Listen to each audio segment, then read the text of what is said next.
ഈ മണ്ഡലകാലത്ത് pure veg recipe തപ്പി നടക്കുന്നവർക്ക് ഇഷ്ടപ്പെടുന്ന ഒരു ടൊമാറ്റോ റൈസാണ് ഇന്നത്തെ ഡിഷ്. ഉരുളിയിലേക്ക് ഓയിൽ ഒഴിച്ച് പട്ട, ഗ്രാമ്പൂ, ഏലക്ക എന്നിവയും 3 സവാള അരിഞ്ഞതും ചേർത്ത് നന്നായി വഴറ്റാം. അതിലേക്ക് ഇഞ്ചി വെളുത്തുള്ളി പേസ്റ്റ്, പച്ചമുളക് എന്നിവയും ചേർക്കാം.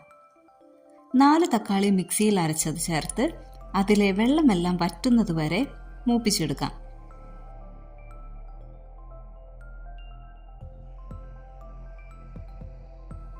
ഒരു ടീസ്പൂൺ മുളക് പൊടി, 1 tablespoon biryani masala, 1/2 teaspoon garam masala, 1/2 teaspoon പെരിഞ്ജീരകപ്പൊടി എന്നിവ ചേർത്തിളക്കാം. മല്ലിയില, പുതിന എന്നിവ ചേർക്കാം.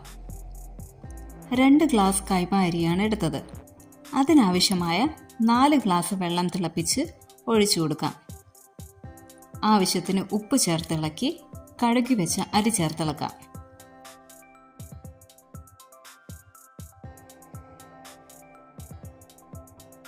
ഇടയ്ക്ക് ഇളക്കി കൊടുക്കണം. 2 ടീസ്പൂൺ നെയ്യ് ചേർത്തിളക്കി ശേഷം 15 മിനിറ്റിനുള്ളിൽ അരി വേവുന്നതാണ്. Tomato rice ready.